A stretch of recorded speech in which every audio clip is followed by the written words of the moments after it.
My name's Colleen Brough, and I visit the River Glen here in Waukesha.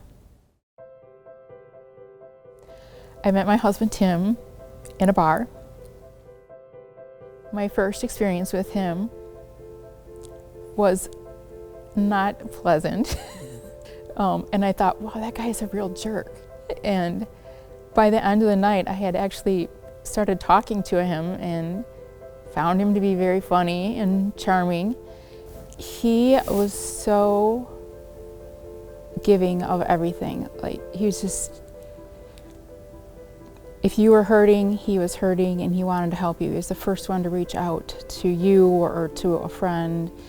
I remember telling him, I had this overwhelming feeling when you leave for work in the morning.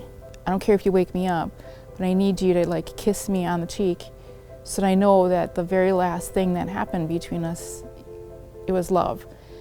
I was always afraid that at 3 o'clock in the morning you're driving to work, maybe you're still tired.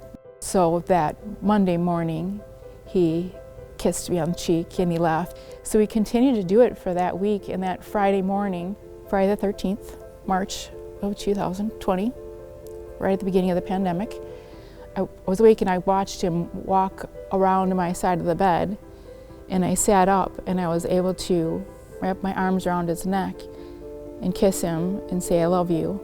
I fell back to sleep for a little while. With all of that, I was kind of running a little bit late to get ready for work, and I just about started to get ready for work and jump in the shower, and there was a knock at my door. And when I opened up the door, there was 2 police officers there, and they said that there was an accident at work. And I knew the answer to the question.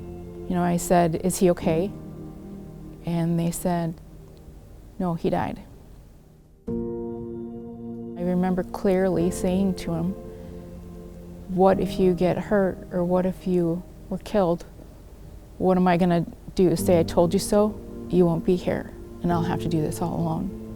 And that all came rushing to me at that moment. And my oldest son, I left him messages, and I finally got a hold of him, and he said, what's going on? I said, I just need you to come home. And he said, tell me what's going on. I said, Lucas, do you really want me to tell you over the phone? He said, yeah. And I said, there was an accident and Dad was killed at work. I just kept thinking about the chaos that was there. And I talked to my counselor about it. She said, well, can you imagine Jesus there with him? And I said, yeah, I can. After that, my mom and I were going out, and I was telling her about it. She said, Colleen, she said, Tim's last breath here was his very first breath in heaven. Exactly 2 months before he passed away, on January 13th, I had off the following day. And usually when I have off of work, I do sleepovers with my mom. So I had a sleepover with my mom, and I got a text from him that I framed, and it says, love you. I'm in heaven right now. Heater, pizza, football, I am good. How I imagined him, I framed it because that's how I imagined him now.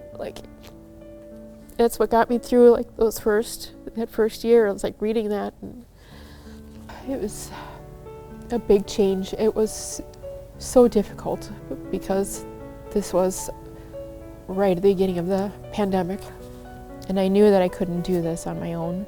I mean, Grief Share helped. God's working through other people, which made me feel so much better, because then I realized that's why I was in Grief Share, and feeling that. And for the first time, I think that I was in Grief Share, and after Tim's death, I actually felt joy that day. So my first week actually back here, physically, Ben had said they were going to be having the baptisms the following weekend, and I just immediately knew that that was something I had to do. Tim and I always wanted to do it. I was so excited, and it was a beautiful day. God seemed so far removed, and now I feel so close to him. It's just overwhelming sometimes to feel that love, and God has brought joy out of this. I was telling my Grief Share leaders about it. My other leader, Shirley, was talking about joy, and she said, think of joy as Like the J is Jesus, the O is others, and the Y is you. And it's not, you're just looking for God's help. God's working through other people. It makes you feel like when I feel down, I think of those people.